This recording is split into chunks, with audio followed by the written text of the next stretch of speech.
Hello everyone, welcome to Wealth Labs monthly webinar market update with Lucy Barrett from Aria Finance. Welcome Lucy, hello. Hi Nick. How are you this month? Yeah, really good, thanks. Really good, and yourself? Very good. It's flown by, hasn't it? We were, I know. Really today briefly, it was like, it seemed like last week we were doing an update, but the idea of these updates is to us to have a chat or a yarn and waffle on about all things property and mortgage and specialist finance around property investing stuff. We then, of course, chuck this recording on Wealth Labs, wealthlabs.co.uk. If you're already a member, and I see there's a few of you logging in now that are already members, others might not be, but make sure you do head over to wealthlabs.co.uk and join up, and you'll be able to hit all the back catalogue of these webinars, the second one we've done so far. I also whack them on my YouTube channel, so if you're watching on there or any other platform on social media, make sure you head over to wealthlabs.co.uk and join up. It's a wealth building community for like-minded people learning about property education and other wealth creation strategies such as stocks and shares, investing, crypto, all that sort of stuff, with a huge dollop of positive mindset to set it all off. But today, let's restart, Lucy, with a bit of an update on the market. Obviously, interest rates went up a couple of weeks ago. Can you tell us what's happened in the market, how you're seeing the reaction from lenders to the interest rate rises, what your opinion is, going into the summer, what things are likely to do, and what people should be doing with their products? I'm dumping a few questions at you, but kind of the floor is yours for a few minutes. Just have give us your sort of gut feeling and feedback on what's been happening.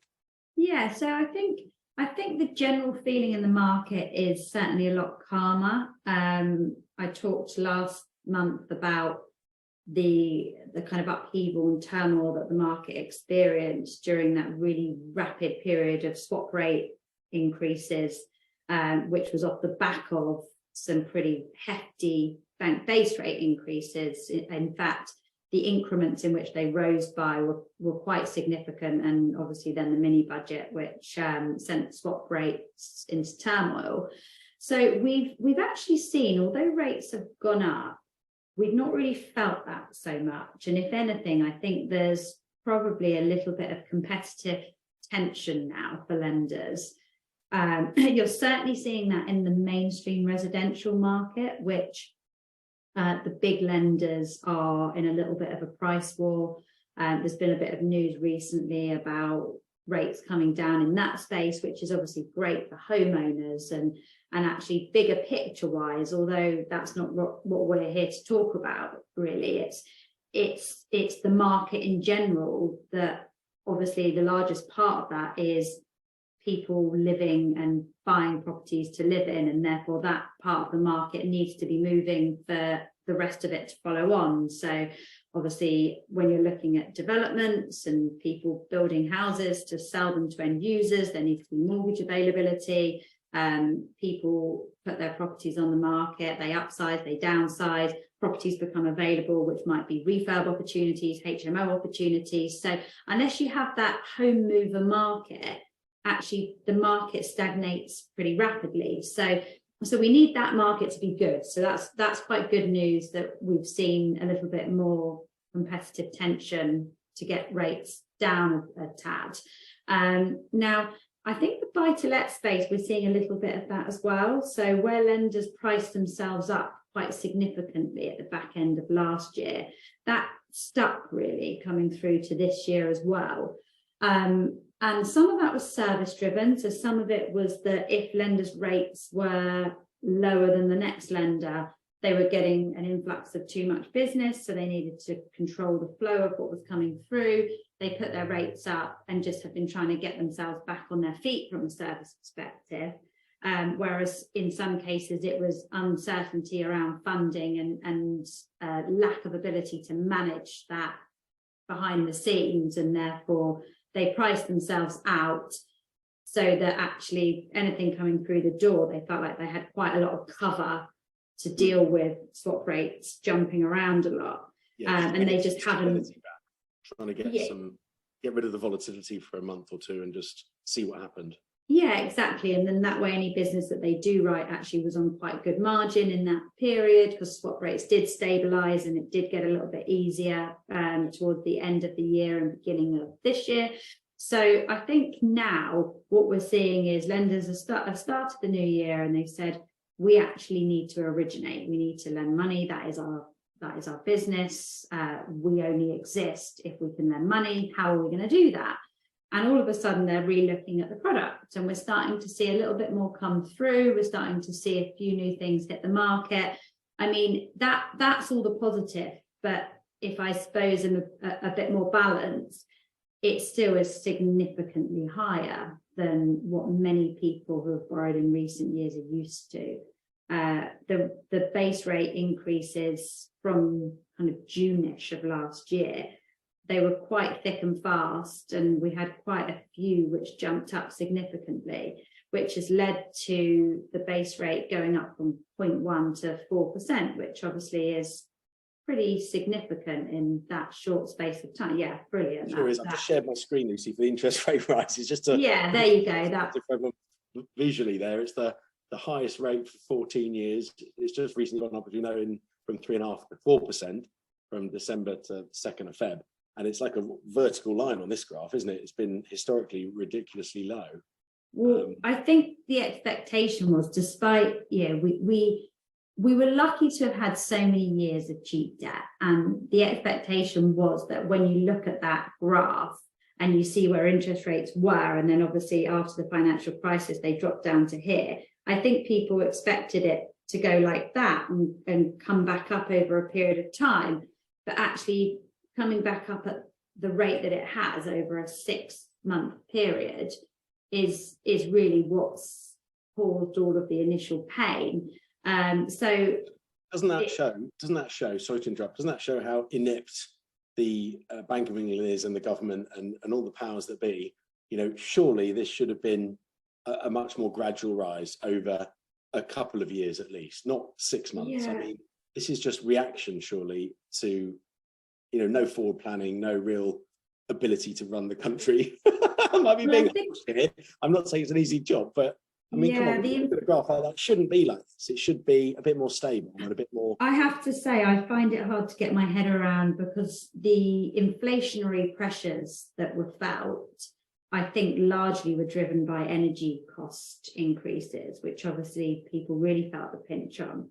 So whilst I appreciate they were trying to control inflation in terms of everyday goods, food, travel, whatever, to stick interest rates up, which is obviously people's biggest financial commitment, which is their living, either their mortgage or their rental income, their rental costs, to stick that up so dramatically really compounds the issue. And we've not really seen that work through yet, because it's happened in such a short space of time. And okay, inflation's come off a little bit, but it's not plummeted. And it'd be interesting to see at what point we do see a sharp fall in inflation to actually demonstrate that what they've done has achieved what they wanted to do. So I suppose we'll have to watch this space in that regard. But in terms of the impact in the mortgage market, what's happened is it's created a really, really big change in a short period of time, and we're all just catching up. I think at the moment we're seeing a lot of demand across all products, but I think at this point in time, certainly in the kind of lower return space, so your more standard buy-to-lets, things that don't have either great yields or great profit on cost, if it's a development or a refurb, people are nervous to borrow at the higher interest rates unless they have to, which is obviously true of many people that are coming to the end of fixed rates or coming to the end of their term, or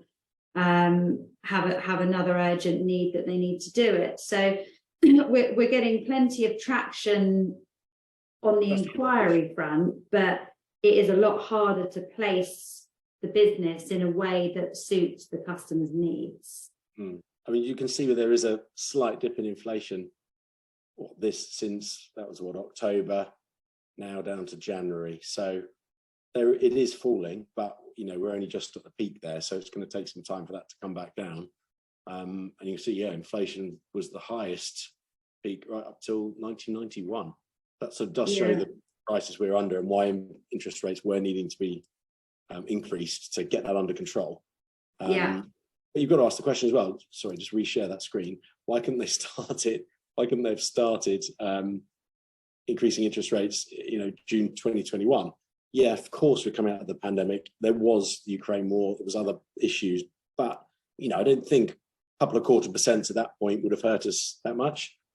I think the steadier it happens, the more people have time to adjust. So one of the big problems at the moment is the pace in which rental income is increasing versus mortgage payments. Now, there is a lot of press around how people's rental costs have gone up significantly, and I actually don't have the number for what that looks like. I mean, you'll know as a landlord and lots of exposure to other landlords that rents have been going up, but my feeling is that it's going to take quite a while for rents to reach the same level of growth as the mortgage interest costs, because I don't think many tenants, if you turned around and said to them tomorrow, okay, your rent is going to go up by 4 times the amount or more, because it is more than 4 times. It's, it was 0.1 versus 4%. If you were to say to them, even from the latter part of the year where it was kind of in the 1s and the 2%, you're going up 4 or double, people can't afford it. They might be able to afford a 5%, a 10%, a 25%, but it's not going to have gone up to the same ratio that mortgage interest has, and therefore just quickly introduce this graph. You can see literally just pulling off interesting stats as you're talking, Lucy, to give a background to people watching. It's the percentage of someone's salary, average percentage of someone's salary based off Savills research and Zoopla. So it was down at 30% around 2020. That's jumped up to 33.25%. Will be up to by 2024. So there's a forecast that it is getting higher there as well. You can see. So clearly quite a big change, which is affecting the affordability, isn't it? Yeah, absolutely. And the reality is, if as a landlord, if you've got a tenant that's a good tenant and they're paying, there's a limit really to where you can go in terms of putting rents up. It doesn't tend to be something that most landlords would do that quickly. So I think we will only see that play out over time. But what does happen in the meantime is that anybody that needs to refinance could potentially have an issue because they can't reach the loan to value that they need to. And that probably is our number one problem at the moment, is affordability, and therefore how that impacts leverage. Okay, very interesting. I think it's worth getting onto that in a minute. If we can talk something we wanted to talk about for the benefit of our listeners and viewers is gearing. So that would lead us on quite nicely into that. It's just a reminder for anyone watching the video, if you want to follow these webinars with Lucy and I each month or every couple of months for market updates, make sure you're on wealthlabs.co.uk. You can join on there. Lots of free and useful information, lots of chat and groups to jump on and join the discussion after the webinar. We'll be posting this webinar in Wealth Labs after, so you can watch it and share it with others. So on to that that point you just made there, Lucy, sort of gearing, affordability. That's the unhidden nasty, isn't it, for people and unsuspecting investors. They might be out there wanting to buy all this property and whatnot, but actually the loan to value ratios are getting affected more by the affordability. And actually it's two sides, isn't it? It's the down valuation for the valuers who are being told by the banks still, and tell me a bit more about that if you can in a minute, effectively down value stuff a bit, 5-10%. So that, and if they're not being told that, valuers are doing that anyway because they're still cautious of still interest rates going up, still the impact of Brexit and the inflationary issues and the war and all these kind of things.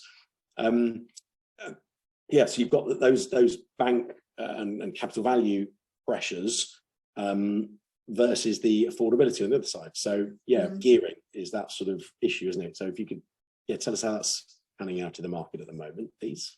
Yeah, so I suppose it's probably quite interesting to break it down a little bit by product, because gearing is not created equal across all different products and what drives that gearing. So if you look, I'll touch on it very briefly, because again, it's not the premise of what we're here to talk about today, but in the residential mortgage world, so home occupied mortgages, the lenders will have a loan to value threshold. So that might be 90%, it might be 95% loan to value. Sometimes it's a bit lower depending on the lender type. And that's kind of their absolute maximum. They will not go above that number. And that's set by bank policy, lender policy criteria. But then beneath that is affordability. So you look at somebody's salary or their self-employed income. Every lender has a different way of looking at income. Some of them look at retained profits. If for somebody that's self-employed, some lenders only look at what was drawn on their tax returns.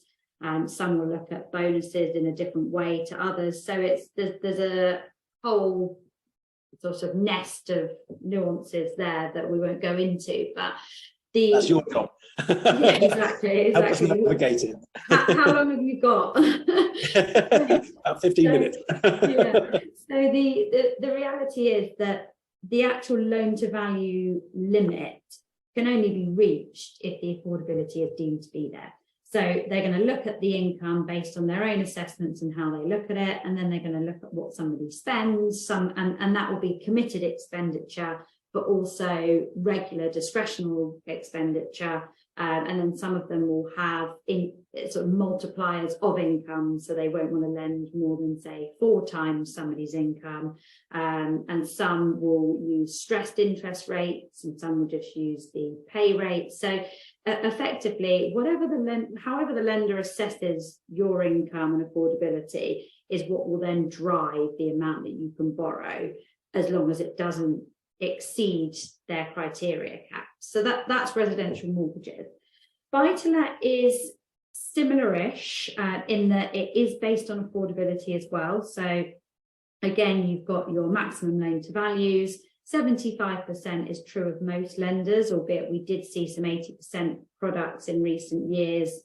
They never really did much at 80%, because even when interest rates were quite low, quite often the rental cover didn't work. But 80% exists with some lenders. Then the income, because it's not based on personal income, it's based on rent, they tend to go off of the lower of either the passing rent or the market rent. So that's when they send the valuer out. The valuer will look at rental comparables and they'll say, okay, we think this property can rent out for £1,500 a month, and we're basing that on the fact that we can see all these other properties have rented out for the same. Sometimes you might have slightly higher rent, and the valuer will say, well, actually, we think that the market's dropped a bit since that tenancy was signed, or vice versa. They might say, actually, we think you could get a bit more. But normally, as you would expect, it's the lower of the two that the lender wants to take into account. Always. So, yeah. So they then look at they look at the level of loan that you're asking for, and they either apply the pay rate if it's a 5-year fixed rate or longer term fixed rate, so 5 or above. They'll apply the pay rate, and then they will want the interest cover to be either 125%, that's usually the starting point for limited company applications. If it's in your personal names, then the cover goes up to generally about 145%, and sometimes even higher, depending on the lender or whether you're a higher rate or lower rate taxpayer. So it's slightly different in that it's easier. Sorry to interrupt. So it's easier to get the lending through a limited company. So you typically get there's pros and cons to both, but you tend to get better gearing in a limited company because they apply a lower interest stress cover. Yep. However, then it comes down to getting good tax advice to say, do I own enough properties to make it make sense buying it in a limited company, or actually should I just buy this in my personal name because the bit of extra tax that I'm going to pay doesn't offset the fact that I have to maintain a company and run accounts and things like that. But a lot of the customers that we see tend to be either full-on property professionals and this is their full-time occupation, or people with quite a big sideline in property, or the intention for property to become a large part of what they do. So most of our customer profiles tend to be sitting on that end, and therefore most of them do tend to be buying in limited companies. But obviously there's a few things to consider. Have you seen that, just before we carry on, have you seen that change over the last couple of years? Obviously with the Section 24 tax, where the interest rate, the mortgage interest isn't able to be offset in with personally owned properties. Have you seen that change much more over to limited companies lately? Yeah, huge shift, a really, really big shift. Almost exclusively limited company now? Certainly with what we see. Now, that might not be representative of the market, because obviously there is a large buy-to-let market of people who might just want to buy one property as a little bit of a retirement nest egg or something, but no intention for that to be their main business. Or the other one you see is where somebody doesn't want to sell a home that they've lived in. When they move on to buy the next one, if they can afford the deposit on the next one, they retain that home, and that's kind of all they ever want to do as a buy-to-let, and therefore that will stay in a personal name. The interest rates are lower for in your personal name generally, because it opens up the door to a few more mainstream high street lenders, albeit sometimes other bits of criteria push you back to the same lenders that you would borrow for limited companies anyway. So you don't always feel the benefit from that. So the gearing therefore is driven by the rental cover, and that is obviously majorly impacted by the higher rates of interest. So if you have a rent that was £1,500 and it's only gone up to £1,600, but then your mortgage has gone up from, I don't know, £600 to £1,200, that's quite a significant increase, and quite disproportionate in terms of what the rents have done versus what the mortgage has done. So what we're seeing is therefore, despite lenders' maximum loan to values, that's capping off quite a bit lower, because people just can't get the same sort of leverage that they used to be able to get. And we're seeing quite a lot of portfolios and kind of blocks of flats and things like that, where people have borrowed 4 or 5 years ago at rates of around 4% or 4.5%. And in today's market, in certain transactions, it might be 6% or 6.5%. And they just can't even cover the leverage that they had when they did it last time. So it's then trying to find a solution for them without them having to obviously put their hand in their pocket, which is quite challenging at the moment. And lots of customers are struggling to refinance, which could bring about an opportunity that there might be some properties going on the market that perhaps represent slightly better value because people want to get rid of them to enable them to refinance the rest of their portfolio. So I think investors might see a little bit more of that over the coming months. Yeah, there's lots of opportunities that's going to come up. There's going to be cheaper tenanted properties being sold because the yield isn't what it used to be, because most people are going to want to take finance. With the interest rates higher, properties need to yield better and therefore need to be a lower price. So that's automatically pushing investment property prices down. We've tried to sell a few things over the last year or two and hardly anything selling. So we're like, right, batten down the hatches, keep them rented out, keep the yield, which is less than it was, because some of those properties might be on renewed interest rates. And thankfully, we took a load of stuff, as you know, on 20-year fixed rates some time ago. So those are all nicely locked in, and actually we'll get paid quite a lot of money if we do pay them off and sell them, because now the interest rates are we get the opposite of an exit fee. We get paid money to exit the loan because we bought them at such a low interest rate. But there will also be other things where people are making a loss now, where those interest rates have gone up, and they just need to sell them, and they'll have to sell them cheaper as well. So yeah, there'll be quite a lot of that going on this year. Question is, what's going to happen? What do you think is going to happen with interest rates into the next 12 months and beyond? Do you have a crystal ball? What's your feeling? We all want I wish. I think the general sentiment is that we might see a bit more of a rise this year. To what degree, I don't know. I mean, we're already at 4. There were certain points last year where the market was predicting that rates could go to 6%, but my gut feeling is it probably won't go there. I doubt that it's going to go higher than 5, but again, yeah, that's based on not a lot, to be honest, Nick, because things can change, and actually, who really knows?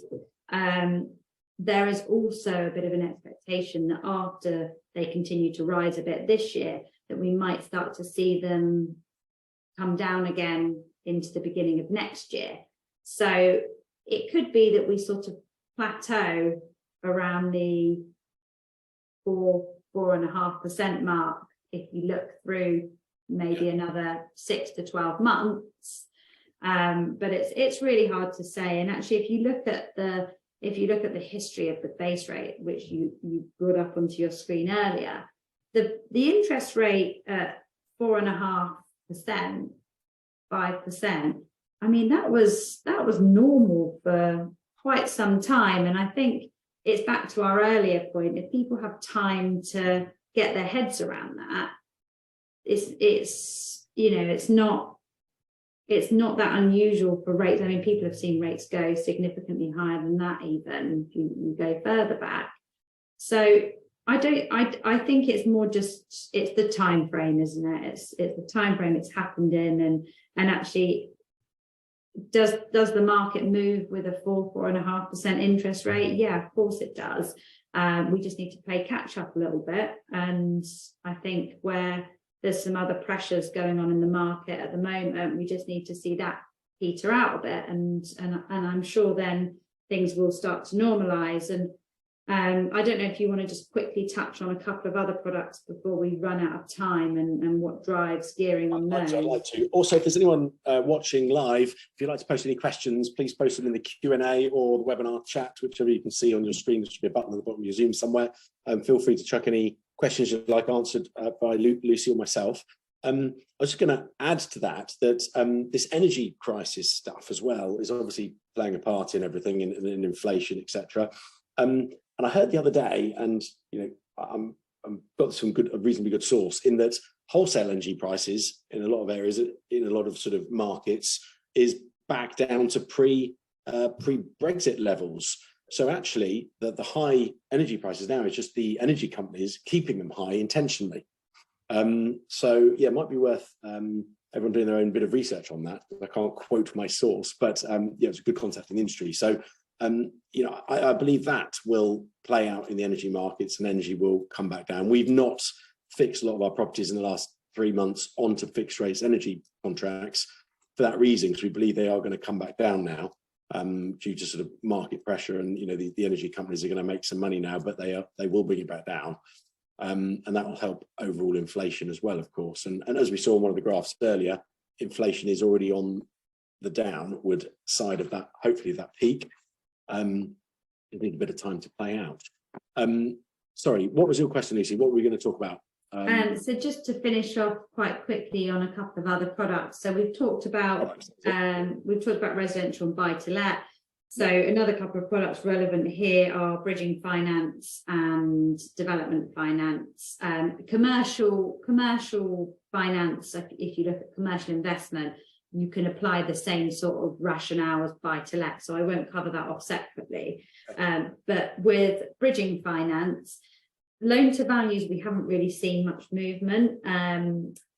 It's slightly different because it's not set by income, it's set by exit, and it's all about market confidence. And interestingly, despite there being some challenges in the market, we haven't really felt lenders pull back on loan to values much. There's been a little bit of, I suppose, on a case-by-case basis, where they might be slightly more nervous around certain asset classes like commercial, etc. But there's not been kind of a, we now only lend at 60 or 65% versus 70 or 75%. So that is more of an asset-based lend. They look at the value of the asset today and what their loan is today, and the same applies in a certain way to development finance. And then they're looking at the future value of the asset and what their loan will be once they're fully drawn. If it's a development loan, bridging and development, they're quite similar products because they're short-term nature, and both of them rely on the exit at the end. So it's much more asset-based. If it is a bridging loan, lenders want to qualify the exit. So if you were to say your exit was a buy-to-let remortgage and you wanted 75% or 70% on the bridging loan, they would probably want to sense check what mortgages are out there based on the rental value of that property and make sure that actually it did work for a refinance. Because if they check with a couple of lending criteria and come out at 60%, then they know they don't want to lend you 70 or 75% because they can see that your refinance option isn't viable. Whereas if it's sale, it's then just about making sure that they're comfortable with the valuation figure and that sale value. So those two products are quite different. Development finance works really backwards from the end value, or GDV as it's known. Most lenders are at 65%, and actually we haven't seen that change much. Some at 60, but always have been. So that's quite positive that actually the bridging and development markets are still very much open and not as badly impacted by this whole decrease in leverage situation, other than the knock-on effect where the exit might be refinanced. Yeah, it's interesting. And I think that also shows that the underpinning house prices, whether it's homes or property developments, hasn't gone down significantly yet. No. You know, a few percent, or 8, 7, 8, 9, 10% arguably in some areas, and of course it's very quite regional. Very regional, yeah, absolutely. Yeah. So but if we quote UK wide house prices, hasn't dipped dramatically, not sort of fear level of 2008, for example. And that stands to reason. When it's asset based lending, you're talking about bridge loan, things like that, you're generally lending as well to developers who are generally buying an asset that is good value. Especially at the moment, there'll be a little bit better value than they would have been a year and a half ago, when sourcing a property was damn hard because there's so much competition and very little stock out there. I guess that that you could almost follow the bridge loan market to a degree, and get some comfort that the fact that they're lending and haven't really changed their loan to values, that they don't see a huge drop in property prices necessarily. Yeah. On that, would you say that's a fair correlation to?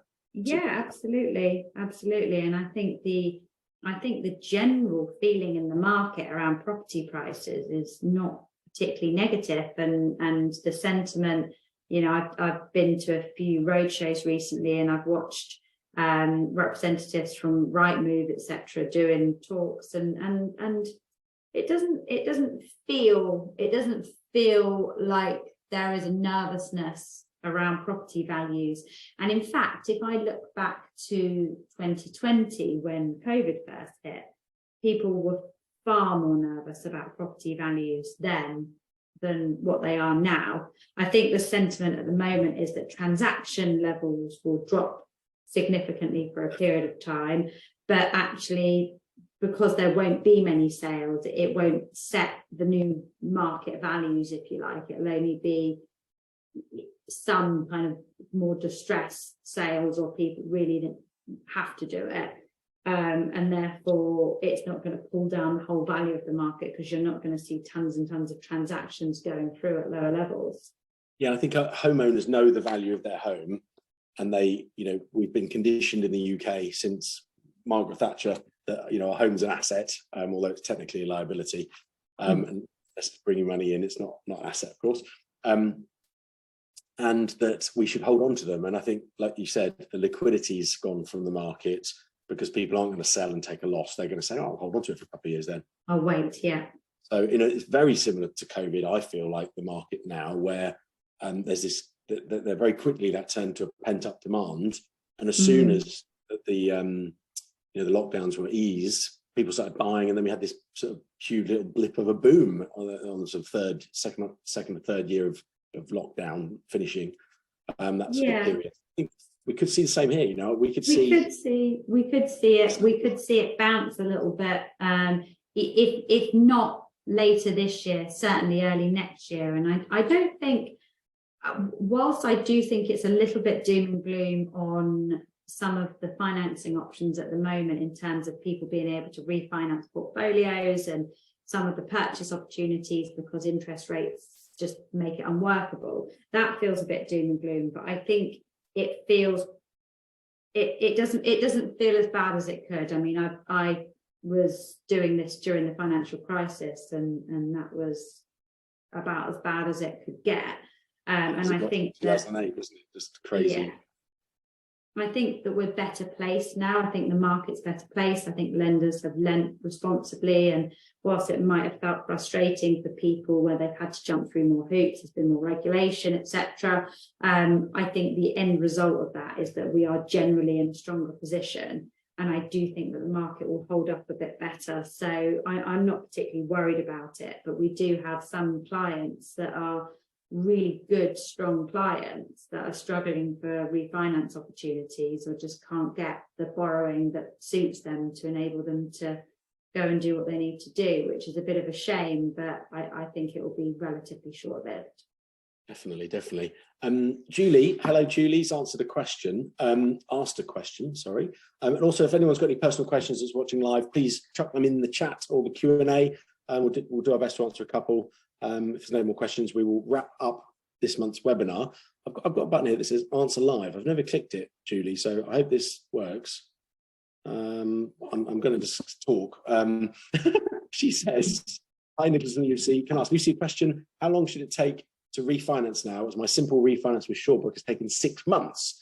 Not unheard of. I had one similar that took about that recently. It was a buy-to-let mortgage. She says it's the end of the completion stage. But it's been like that for the last 4 weeks. Thank you, for your help. Thank you both. So, are you seeing it take longer, or is it just specific cases taking longer? What's the overall sort of feeling for the length of time things are taking to refinance? Yeah, and Julie, I'd be happy to pick up with you offline if you just wanted to have a bit of a chat for advice on this and kind of what's happening, because Shawbrook's a lender that we work really closely with actually, and we have a great relationship with. I think that they've had a backlog because they were probably one of the only lenders actually at the back end of last year that tried to hold their rates and honour rates even when they were at the earlier stage of the application. And I think the net result of that is that they had a really big influx of business, which meant that they were slightly overwhelmed at the back end of last year.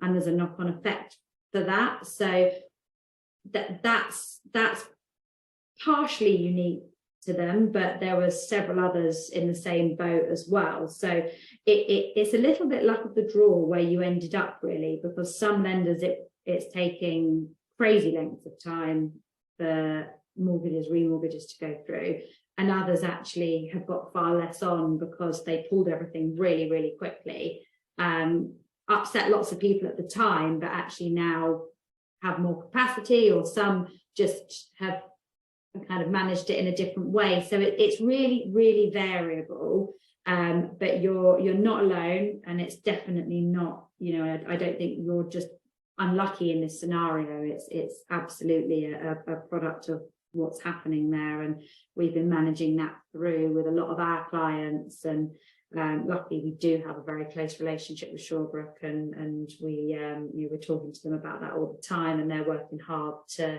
try and get themselves back up to date, really. Very interesting. Thank you, Lucy. That is very interesting, because that's the fallout from the sort of panic of the huge interest rate rises from last June, July, wasn't it? And knee-jerk reaction, they obviously kept the doors open for business, but everyone flooded to those smaller lenders, and now they're trying to get those deals over the line, I guess. Yeah. I was lucky enough to have a deal. It wasn't with Shawbrook, forget, I had one buy-to-let down in Andover, Lucy. Was it Land Bay? I can't remember.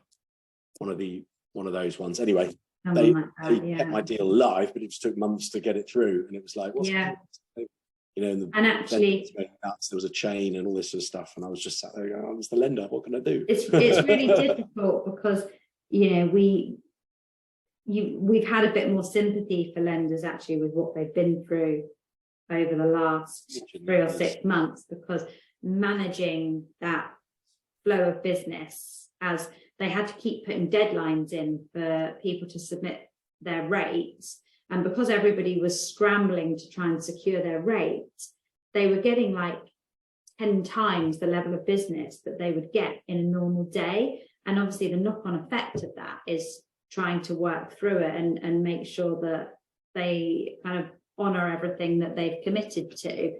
But it just takes a little bit of time to work through. And I know it can feel a bit frustrating when you're on the end of it, because you don't see it every day. You don't, all you can see is that your application's been in for ages and nothing's happened. But hopefully whoever it is that's got it in for you is communicating well with you and letting you know what's happening. And I'm happy to have a chat with you offline as well, if that helps.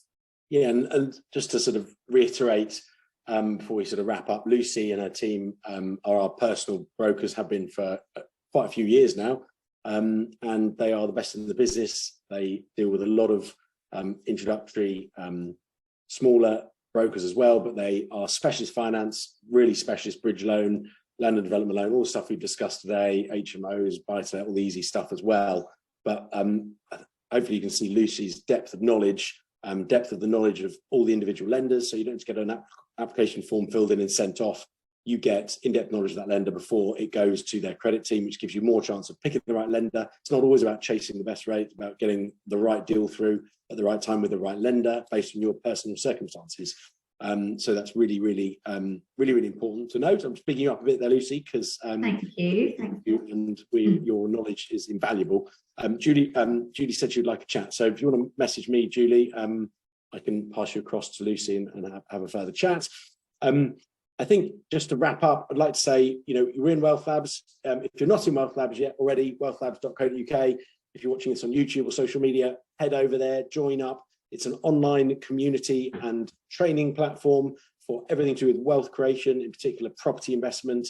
We've only launched this year. It's a very exciting community. You can chat, ask questions, follow webinars such as this. There's different sort of market update webinars.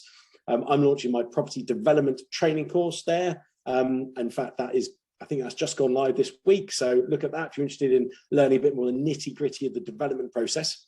I'm really excited to be launching my first training course. And of course, I do my mentoring on there, and I can work with you either on a one-to-one basis. We do also group mentoring and various different training things on there, including lots of free courses, online courses, etc., etc. So it's a wealth of information. If you haven't joined already, hope to see you in there soon, and you can pick our brains. There's nice chat facilities in there, so if you need to reach out, you know where I am, wealthlabs.co.uk. Lucy, do you want to just give us a quick where people can reach out to you? Obviously, you can contact Lucy through Wealth Labs. You can message me. I can email you. But please mention you've seen Wealth Labs and Lucy on here, and she can try and speak to you and give you a quote for your own mortgage, I guess. Yeah, absolutely. And alternatively, if you do find us through our website, which is ariafinance.co.uk, you can submit an inquiry on there. Please just mention on there that you saw our details through Wealth Labs, and then I can make sure that I pick it up personally and put it to the right person, appropriate, or you're looked after with the red carpet. Absolutely. Brilliant. Well, thanks for your time, Lucy. Been valuable as always. I think these short sort of 30-40 minute webinars are really good. I get value out of them. Hopefully people watching do too. Gives us an idea of what's happened in the market, understanding the progression of the lending throughout these times, understanding what interest rates are doing, what your opinion is on that, what lenders are seeing and doing and why they're doing it. Hugely useful information. Thank you so much. And we'll be chatting again either next month or the month after. We might give it a month's break. We'll have to see if there's any substantial updates. But thank you, everyone, for watching, and we will see you very soon. Take care. Thank you. Thanks, Nick. Cheers, everyone. Bye-bye.